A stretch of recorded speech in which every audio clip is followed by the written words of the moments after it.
Antes mesmo que houvesse homem, antes que houvesse o mundo, antes que houvesse o universo, antes mesmo que houvesse o tempo e a história, já havia Deus. Deus já existia antes de tudo e antes de todos. E esse Deus que existe de eternidade em eternidade, foi quem deu vida aos anjos, aos homens, aos animais, à vegetação e a todo ser vivente. Foi Ele que deu a vida. Ele é o autor da vida.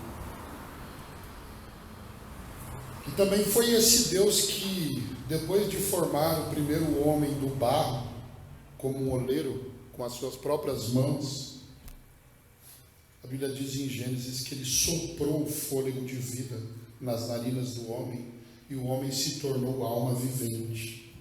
De forma que agora, como diz o livro de Atos, nele nós vivemos, nos movemos e existimos.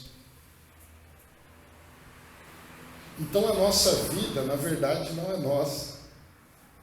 A nossa vida pertence a Ele, porque Deus é o único e o verdadeiro dono de toda a vida. É Ele quem dá a vida e é Ele quem toma a vida. Então, baseado nisso, eu posso dizer que as nossas vidas não estão em nossas mãos, por mais que muitas vezes a gente ache que sim. As nossas vidas não estão nas mãos do governo. As nossas vidas não estão nas mãos da ciência, mas as nossas vidas estão nas mãos do Deus soberano e todo-poderoso que reina sobre o universo. E esse Deus Criador, que é proprietário e sustentador de toda a vida, Ele estabeleceu uma lei de proteção à vida, que é o que eu quero pregar hoje aqui para vocês. Nós estamos na série dos 10 mandamentos, já pregamos 5 mandamentos, né? Hoje é o 6º mandamento. E eu creio que você nem precisa abrir a Bíblia para ler esse mandamento, porque ele é tão curto. Ele é tão curto que parece que ele é menor do que aquele versículo que diz que Jesus chorou. Êxodo capítulo 20, versículo 13 diz: não matarás. Vamos falar juntos esse versículo, sem olhar na Bíblia. Quem errar está em disciplina. 1, 2, 3 e... não matarás. É isso. E a partir de agora a gente vai perceber na série que cada lei protege algo. Por exemplo, o não matarás protege a vida. O não adulterarás protege a família. Não furtarás protege a propriedade. Não dirás falso testemunho protege a reputação.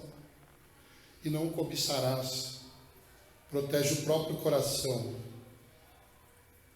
E hoje então eu quero expor o não matarás respondendo 3 perguntas. A primeira: o que o 6º mandamento proíbe? Em segundo lugar, a segunda pergunta: como o 6º mandamento se aplica à nossa cultura nos dias de hoje? E a terceira: como Jesus interpretou o 6º mandamento? Então são essas 3 perguntas que eu quero responder através deste sermão. Então, respondendo já a primeira pergunta, o que o 6º mandamento proíbe? Em primeiro lugar, o não matarás proíbe o assassinato. E é muito comum as pessoas entenderem o não matarás como uma ordem para que ninguém, em quaisquer circunstâncias, tire a vida de alguém. É assim que a gente entende normalmente. Porém, a própria lei de Moisés ordenava que pessoas fossem mortas em algumas situações. Por exemplo, na semana passada eu mencionei que na lei de Moisés, quando um filho ele desonrava os pais, e os pais levavam ele para o julgamento, levavam esse filho para o julgamento, o filho era apedrejado por isso. Então o texto não está falando não matarás em quaisquer circunstâncias. E nós queremos entender hoje quais são. Na verdade, a melhor tradução para esse mandamento não é não matarás. A melhor tradução seria, no original, não assassinarás. Porque o que o mandamento proíbe aqui é você tirar a vida de alguém sem autorização, de forma injusta. Tá? O pastor Kevin DeYoung diz o seguinte: se algum mandamento não necessitasse ser declarado, qualquer um de nós, como seres humanos e bons vizinhos, simplesmente presumiríamos ser esse. Certamente, pessoas de todas as épocas e lugares concordariam que não devemos cometer assassinato. E é fato, se nós sairmos na rua e entrevistarmos 100 pessoas, dessas 100 pessoas, eu creio que aproximadamente 100 pessoas diriam que o assassinato é algo errado. Mas você já parou para se perguntar o porquê que é errado assassinar? Eu acredito que se nós saíssemos na rua para entrevistar o público, as pessoas diriam: sim, é errado assassinar, porque não é correto. Outro diria: não, porque isso é ruim para a sociedade. Não, porque assassinar é um ato de violência. Não, porque quem sou eu para tirar a vida de alguém? Então, enfim, a maioria das pessoas certamente responderia com alguma ética utilitária. Mas você já parou para pensar no porquê a Bíblia diz não matarás, ou melhor, não assassinarás? Em Gênesis capítulo 9, versículo 6, está escrito o seguinte: quem derramar sangue de homem terá o seu sangue derramado pelo homem, porque Deus fez o homem à sua imagem. Quer dizer, uma vez que todo homem é a imagem de Deus, todo homem possui valor e dignidade por representar o seu Criador. Então, tirar a vida de alguém de uma forma injusta, cometer um assassinato, é um atentado contra a imagem de Deus e, portanto, contra o próprio Deus. É por isso que matar é errado. É por isso que assassinar é errado. Então, através deste mandamento, Deus estava protegendo tanto a vida quanto a sua própria imagem, que é o homem. Essa é a primeira resposta que eu trago. Não matarás proíbe o assassinato. O que mais? Não matarás proíbe o homicídio por negligência. E aqui eu trago 2 exemplos da lei de Moisés. O primeiro é o parapeito no terraço. Você vai entender. Deuteronômio 22:8.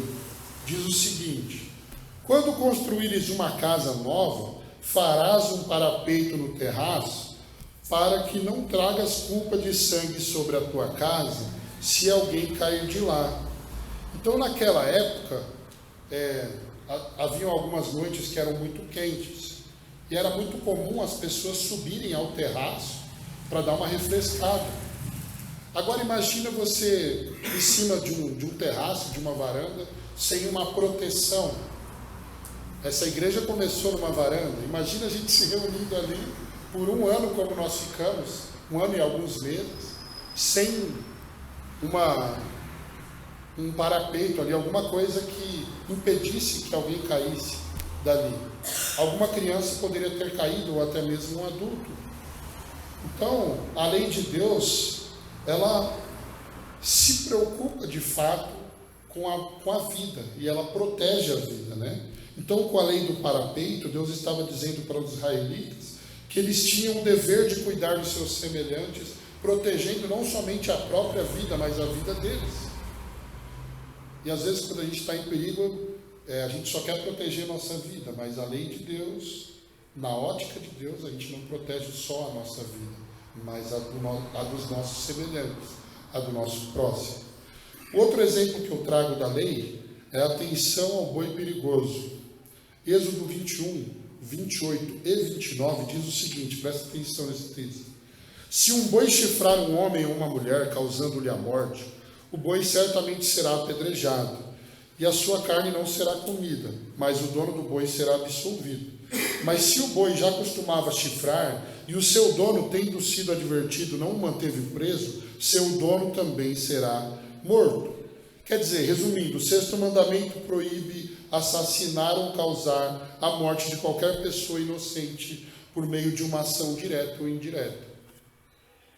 Sabe, se um israelita tinha um boi que era perigoso, ele não podia deixar o boi dele solto, sabendo que o boi dele podia ir para cima de alguma pessoa e matá-la.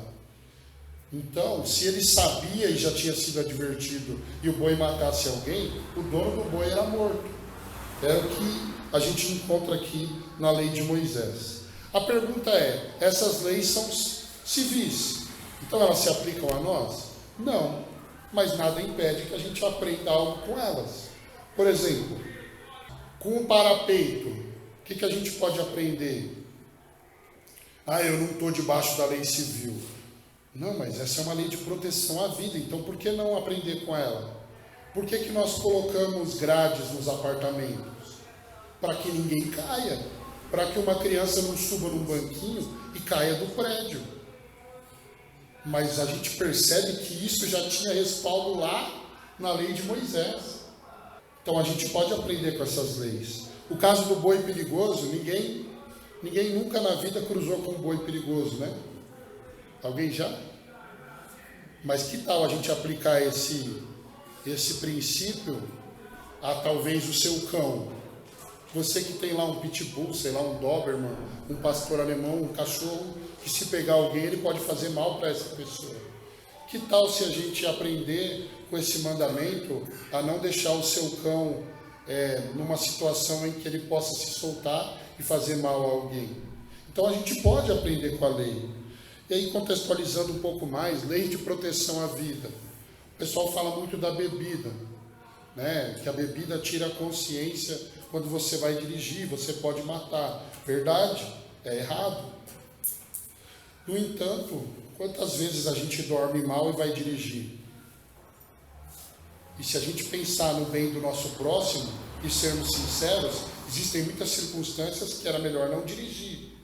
Se você não dormiu direito e você tem que fazer uma distância longa de carro, isso não é adequado, porque você pode tirar a vida de outras pessoas por causa do sono. Entende? Então a lei de Deus nos ensina a pensar não somente em nós mesmos, na proteção da nossa vida, mas da vida do outro. Por quê? Porque o outro é imagem de Deus. Então, tendo dito que o não matarás proíbe, agora eu quero falar do que ele não proíbe, para a gente entender melhor esse mandamento. Quais são as duas coisas que ele proíbe até agora? Proíbe o assassinato e proíbe o homicídio por negligência, né? O que esse mandamento não proíbe? Não matarás não proíbe a autodefesa. Havia situações em que o israelita, ele não somente tinha que defender a si mesmo, mas ele tinha que defender a família dele. O texto que eu quero ler para mostrar isso é Êxodo 22, 2 e 3. Se um ladrão for pego arrombando uma casa e for ferido mortalmente, aquele que o feriu não será culpado de derramar sangue. Mas se o sol já tiver nascido, aquele que o feriu será culpado de derramar sangue. Explicando melhor como que funcionava. Se a única opção de uma pessoa fosse matar para se defender e defender sua família de um ladrão, essa pessoa não era culpada. Porém, se essa pessoa tivesse outra alternativa, que não fosse necessário matar o ladrão e o fizesse, então essa pessoa era culpada de assassinato. Então, na lei de Moisés, a legítima defesa não era uma violação do sexto mandamento. O cara entrou de madrugada lá na casa do israelita, o israelita matava, porque ele ia proteger. Nesse caso não se aplica o não matarás, porque aí ele ia proteger a si mesmo e a família dele. Tá? Outro caso, não matarás não proíbe pena capital. Isso significa que quando a lei em suas sanções determinava a morte de alguém, não se tratava de um assassinato, mas de justa punição. E a lei de Moisés tinha aquela questão da reciprocidade, que é conhecido como lex talionis, né? Quer dizer, olho por olho, dente por dente, mão por mão, pé por pé. queimadura por queimadura, ferimento por ferimento, golpe por golpe e vida por vida. E num julgamento, essa lei, ela impedia que acontecesse o quê? Que fosse cobrado uma cabeça pelo olho. Quer dizer, o cara furou o olho do outro, vai lá e corta a cabeça dele. Ou que fosse tirada a vida de alguém por causa do dente. Só que é lógico, isso tinha um julgamento. Ah, você furou o olho do fulano, aí eles chamavam o fulano depois do julgamento e furavam o olho dele também. Então, o que acontecia aqui? A punição se ajustava e não excedia ao crime praticado. E apesar dessa lei ter sido transformada por Jesus, no Novo Testamento o Estado continua tendo autoridade para punir com pena capital. Isso é uma coisa que muitas pessoas têm dificuldade de entender. Porque as pessoas falam, não, eu sou contra a pena de morte, porque a Bíblia diz não matarás. Gente, mas a Bíblia diz não assassinarás no original, né? E quando o Estado julga uma situação e aplica a pena capital, isso não é um assassinato. O Estado tem autoridade para fazer isso. O livro de Romanos, capítulo 13, ele diz que as autoridades governantes, elas são servas de Deus para o bem, mas também agente de punição para aqueles que praticam o mal. E o mesmo texto diz que não é à toa que as autoridades possuem a espada. E a espada é para quê? É para fazer cócega? Não, a espada é para matar. E aqui nesse texto a gente encontra, então, de Romanos 13, que o Estado tem a autoridade para aplicar pena capital. Entendeu? Muitas vezes um policial, para proteger a população, ele tem que matar. Entende isso? Mas se você não é uma autoridade, se você não é um policial, nada disso, e você sair matando, isso é assassinato. Entendeu? Então, são essas distinções que a gente precisa fazer. Então, a pena de morte também não é uma violação do 6º mandamento. Mais uma, não matarás, não proíbe todo tipo de guerra. A questão é que o mesmo Estado que tinha a função e que tem a função de punir aqueles que praticam o mal, ele tem o dever de defender os inocentes que vivem em seu país. Então, digamos que aconteça uma guerra no Brasil. As pessoas, nós, homens, seríamos chamados para guerrear, para defender a nossa nação. E esse é um outro contexto, a gente está protegendo a nação. Nesse caso, entrar em guerra seria uma forma de proteção à vida, e não a violação do 6º mandamento. O pastor Kevin DeYoung, ele aponta algo interessante. Ele aponta que quando Jesus encontrou o centurião romano, ele não disse, abandona o cargo de centurião romano. Também João Batista, quando ele prega para os soldados no deserto da Judéia, ele não diz, desertem do exército cruel romano, vocês não podem ser soldados e fazer parte do povo de Deus. João Batista não disse isso, olha o que ele disse, Lucas 3,14. E também alguns soldados perguntaram, e nós, o que devemos fazer? Ele lhes disse, de ninguém tomeis nada à força, nem façais denúncia falsa, e contentai-vos com o vosso salário. Então não tem pecado nenhum nisso. O soldado, ele é uma autoridade. Ele está exercendo uma função e ele pode fazer parte do povo de Deus e ainda assim estar a serviço da sua nação. É importante a gente entender isso. Resumindo, o 6º mandamento, ele não proíbe a autodefesa, ele não proíbe a pena capital e ele não proíbe todo tipo de guerra. Respondendo à segunda pergunta, então, a primeira foi o que esse mandamento proíbe. A segunda é, como não matará se aplica à nossa cultura hoje? O cenário do Brasil é bastante caótico, né? Nós vivemos num contexto de muita violência, né? Teve um tempo atrás aí em Mauá que um rapaz colocou fogo em outro rapaz, né? Ele se aproxima do carro, o cara está dentro do carro, ele jogou ali um produto no cara e jogou fogo, o cara morreu incendiado, né?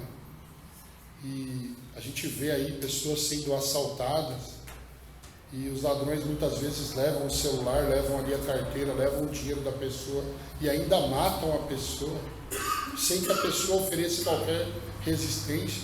Então o nosso país é uma coisa muito difícil, né? Muitas vezes a justiça não funciona e aí então tem o problema da impunidade e por consequência também as pessoas acabam buscando meios pecaminosos de fazer justiça com as próprias mãos. É onde nós vemos então a vingança, os tribunais não oficiais como o Tribunal do Crime, né, como pessoas da sociedade que começam a querer julgar situações, justiceiros ou coisas semelhantes. Ou quando, por exemplo, uma pessoa rouba ou faz algum mal e a própria população lincha a pessoa no meio da rua. Então essas coisas configuram assassinato.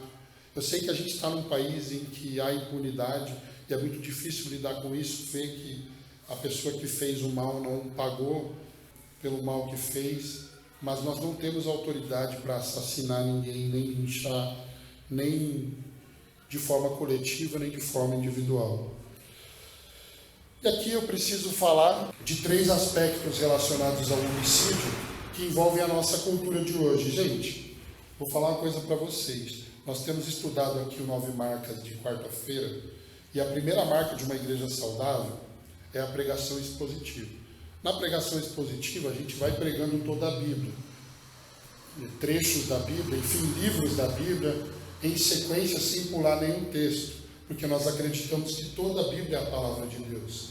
E isso desafia o pregador e a congregação a crescer e a falar de qualquer assunto. Vou falar uma coisa para vocês. Vocês acham que se tivesse no meu poder escolher o texto para pregar, eu ia pregar esse texto? Não. Se todo domingo eu tivesse o poder de escolher o texto que eu vou pregar, eu jamais ia vir para esse texto, porque esse texto envolve temas como suicídio, aborto, eutanásia. Assim, pastor, você está maluco, você vai escolher esse texto? Então, a pregação expositiva, ela nos obriga a ir ao texto e nos obriga a falar de assuntos que as igrejas não falam e nos obriga a entender a vontade de Deus para coisas que talvez você tenha ficado uma vida inteira na igreja e nunca tenha ouvido uma pregação sobre isso. Então, estou aqui em obediência ao que eu acredito, aos meus princípios, mas certamente se eu tivesse que escolher, eu não escolheria esse texto, porque eu sei que há uma possibilidade de escorregar quando são esses assuntos difíceis, tá? Mas eu quero fazer 3 afirmações com respeito à cultura de hoje, aplicando esse mandamento a hoje. A primeira é que o 6º mandamento é contra o suicídio. Por quê? Uma vez que a nossa vida pertence a Deus, como eu disse aqui na introdução, nós mesmos não temos o direito de tirá-la. Você não tem o direito de tirar a sua vida, sabe por quê? Quem deu a vida para você foi Deus, não foi você. A vida que Ele te deu pertence a Ele. A minha vida pertence a Deus, eu não tenho direito de tirá-la. Então o suicídio é um auto-homicídio e é, portanto, também um assassinato, é uma forma de assassinato. É uma transgressão do 6º mandamento. A Bíblia não diz que o suicídio é um pecado sem perdão, mas claramente é um assassinato e é, portanto, pecado. Tá? É claro que tem casos em que a pessoa tira a própria vida porque ela não está no pleno domínio das suas faculdades mentais, né? E aí então ela é incapaz de tomar decisões racionais. Tirando esses casos então de demência, né, o suicídio ele é uma escolha pecaminosa. E é importante a gente dizer isso. O suicídio é uma escolha pecaminosa. Por isso eu queria dizer para você que talvez já tenha tido pensamentos suicidas, talvez você que já pensou em fazer isso, procura ajuda espiritual, não se isole, não faça nada contra você, procure ajuda na igreja, procure ajuda nos seus líderes, nos seus pastores, e procure ajuda também psicológica, procure ajuda profissional, essas coisas ajudam. Então, em primeiro lugar, o 6º mandamento é contra o suicídio. Em segundo lugar, o 6º mandamento é contra o aborto. Do ponto de vista bíblico, o feto já é considerado uma vida, de forma que o aborto é necessariamente um assassinato do ponto de vista bíblico. Olha só, eu vou ler o verso 13 em diante do Salmo 139. Olha como o salmista descreve o seu estado ainda dentro do ventre da sua mãe. Olha só. Pois tu formaste o meu interior, tu me teceste no ventre da minha mãe. Eu te louvarei, pois fui formado de modo tão admirável e maravilhoso. Tuas obras são maravilhosas, tenho plena certeza disso. Meus ossos não te estavam ocultos, quando em segredo fui formado e tecido com esmero nas profundezas da terra. Gente, agora olha isso, olha isso. Teus olhos viram a minha substância ainda sem forma, e no teu livro os dias foram escritos, sim, todos os dias que me foram ordenados, quando nenhum deles ainda havia. O salmista está dizendo, quando eu não tinha nem forma, Deus já me assistia, Deus já me acompanhava, Deus já me moldava. Então a Bíblia deixa claro que o feto é uma vida sim. Essa discussão que há na sociedade, não importa o que os homens pensam, o que importa é o que Deus revelou na sua palavra. Se é que nós cremos nessa palavra. Se nós cremos na palavra, nós não seremos abortistas. Aliás, é uma grande contradição o cristão abortista, porque ele promove e aceita algo que Deus não aceita. Sabe, é muito comum as pessoas repudiarem as nações antigas que sacrificavam os seus filhos aos falsos deuses. A nação que sacrificava os seus filhos a Moloque. Mas o que acontece hoje? As clínicas de aborto são templos de Moloque, onde muito mais crianças do que talvez naquele tempo são sacrificadas, são mortas, indefesas, totalmente incapazes de fazer algo por si. Elas morrem, elas são despedaçadas. Para vocês terem uma ideia, o teólogo Joel Bick escreveu um artigo, e eu quero ler algumas coisas que tem nesse artigo. Ele diz que o aborto legal nos Estados Unidos e no Canadá, e ele diz isso documentalmente, tá? Ele cita números. O aborto legal nos Estados Unidos e no Canadá já causou o extermínio de 5 vezes mais vidas do que aquelas que foram ceifadas no Holocausto. Você consegue imaginar o que é isso? O mesmo artigo diz que no ano de 2005, por exemplo, a cada 10 gestações, 2 crianças foram abortadas no ano de 2005, totalizando 1,2 milhões de abortos.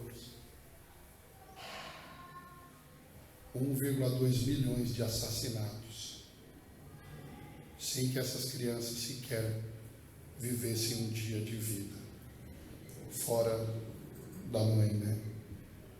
Outro dado desse artigo, a população dos Estados Unidos e do Canadá somam algo em torno de 350 milhões, e desde 1970, estima-se que já morreram mais de 53 milhões de crianças não nascidas.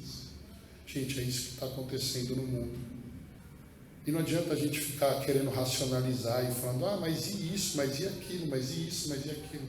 Não importa, a Bíblia diz que é um assassinato. Então, um cristão ele não pode ser abortista.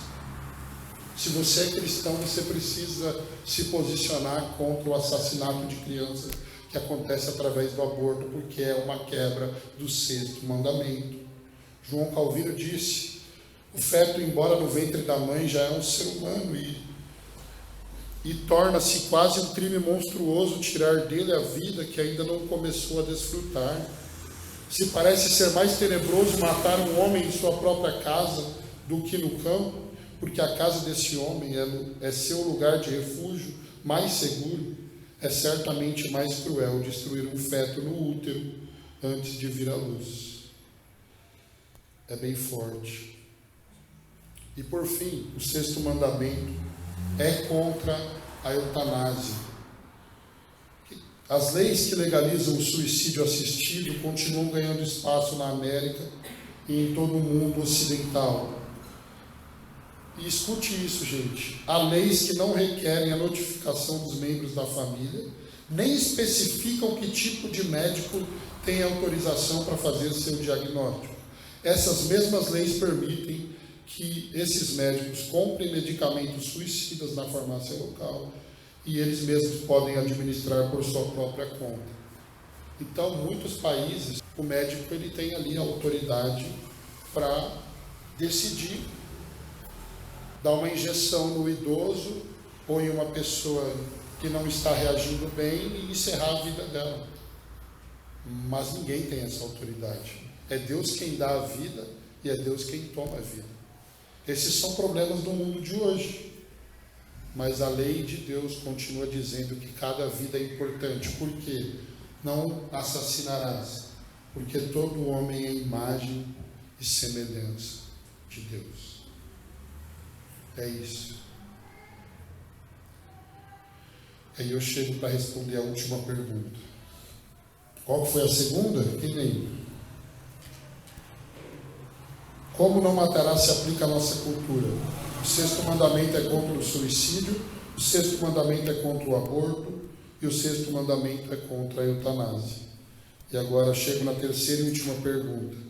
Como Jesus interpretou o sexto mandamento?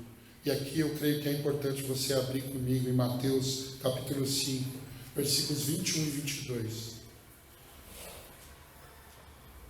E aqui nós veremos como o próprio Cristo enxerga o não matarás.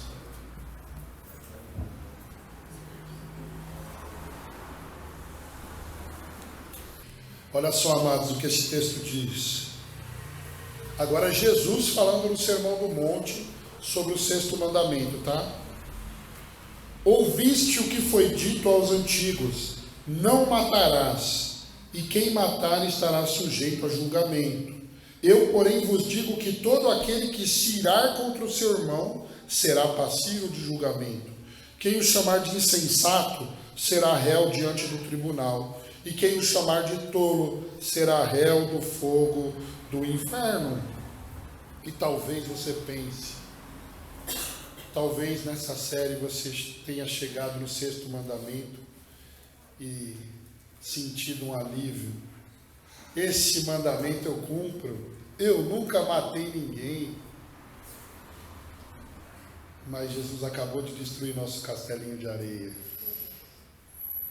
Porque ele diz que nós somos sim homicidas e assassinos, ao dizer que nós matamos através do ódio contra o nosso próximo, através da ira contra o nosso próximo. 1 João 3,15 diz: todo aquele que odeia o seu irmão é homicida, e sabeis que nenhum homicida tem a vida eterna permanecendo em si. Jesus falou: vocês não matam somente quando vocês tiram a vida biológica de alguém, vocês matam através desse comportamento irritado, que vive trombando em todo mundo e vive, enfim, xingando todo mundo e vive praguejando a vida e xinga o cônjuge, e xinga no trânsito, e xinga por onde vai. Você está espalhando morte por onde você anda quando você vive dessa forma. E, gente, mais do que isso, não somente através dessa nossa irritação, impaciência, sabe? De sempre estar tretando com todo mundo por onde anda. E briga no trabalho, e briga no trânsito, e briga na família, e briga em tudo que é lugar. Sabe? Mas Jesus disse que nós também matamos com as nossas palavras. As nossas palavras são espadas. As nossas palavras são como armas. As nossas palavras são como metralhadoras. Talvez você nunca tenha mandado alguém para a sepultura, mas emocionalmente você já tenha matado muita gente. Esse não é um privilégio teu. Eu já matei muita gente através das minhas palavras. Nós somos natureza humana caída e pecaminosa. Eu não preciso fazer uma pesquisa aqui para a gente saber que tanto eu quanto você somos homicidas. Tanto eu quanto você já matamos pessoas com as nossas palavras. Provérbios 18, 21 diz que a morte e a vida estão no poder da língua, e aquele que a ama comerá do seu fruto. A pergunta que talvez seja interessante nós nos fazermos nesse ponto é se a nossa boca tem sido instrumento de vida ou de morte na vida das pessoas. Será que a gente não está matando? Será que a gente não está cometendo uma espécie de holocausto com palavras negativas por onde a gente anda?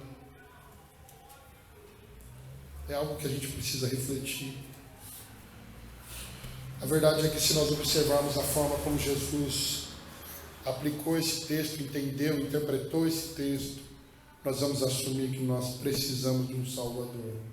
E esse Salvador não pode ser outra pessoa senão Jesus Cristo. Ele não assassinou nenhum homem em sua vida, nem biológica, nem emocionalmente, nem com ódio, nem com palavras. Quando Jesus entrou no templo e expulsou os cambistas, a ira dele era justa ali. Era uma ira santa contra o pecado. E as palavras de Jesus, até mesmo aquelas que eram duras, eram palavras de vida e não palavras de morte. Tanto que num discurso duro de Jesus, as pessoas começaram a se levantar e ir embora. Aí Jesus olhou para os discípulos, para os 12 e disse: olha, aproveita o fluxo, vocês não querem ir embora também? Aproveita que a turma está indo, vai embora também, gente. Vocês não querem?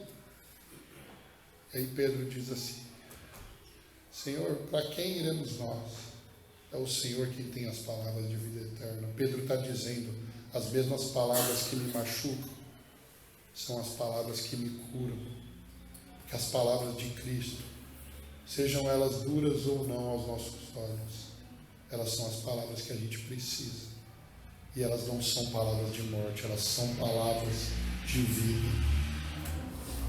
A única maneira de homicidas como nós sermos perdoados é através do sacrifício do Filho de Deus. É através da obra de Jesus Cristo na cruz. O justo morrendo pelos injustos. Entende uma coisa? Pedro, em Atos capítulo 3, versículo 15, ele está pregando e ele diz assim para os judeus: vocês mataram o autor da vida. Vocês mataram aquele que concede a vida. Mas no mesmo capítulo, versículo 19, ele diz: arrependei-vos, pois, e convertei-vos, para que os vossos pecados sejam apagados. E esse texto mostra que havia uma esperança até mesmo para aqueles que tinham matado Jesus crucificado na cruz. E isso também mostra que o Evangelho dá esperança para pessoas como eu e você, que vivem espalhando morte através de palavras, através de murmuração, através de desânimo, através de, enfim, de ingratidão. Se você ainda não é cristão, saiba que Deus enviou Cristo para que todo aquele que nele crê seja salvo, para que a ira de Deus fosse desviada de você, você não fosse para o inferno. Se por acaso você deseja confessar a sua fé em Cristo, você pode conversar comigo depois do culto. Eu vou ficar muito feliz de saber que você tem esse desejo de seguir a Cristo, enfim, de acreditar na obra dele, de se arrepender dos seus pecados e crer na obra de Jesus Cristo. Se você já é um cristão, eu te aconselho a pensar em como está o seu relacionamento com o sexto mandamento. E aqui algumas perguntas para a gente encerrar o sermão. Você tem sido um defensor da vida? Você tem feito o que está ao seu alcance para proteger a vida dos seus semelhantes? Você tem explodido de ira contra o seu próximo? Tem matado com palavras? Hoje é dia de se arrepender. Hoje é dia de confessar esse pecado. Nós cantamos aqui que nós precisamos de Deus. Venho a ti me confessar para minha alma descansar. E é isso mesmo. Confessa esse pecado e deixa. Confessa para Deus que você tem espalhado mais morte do que vida. E muda essa atitude. A minha oração hoje é para que o Senhor nos capacite a exercitar o amor ao próximo através da proteção e da preservação à vida que Ele mesmo nos deu.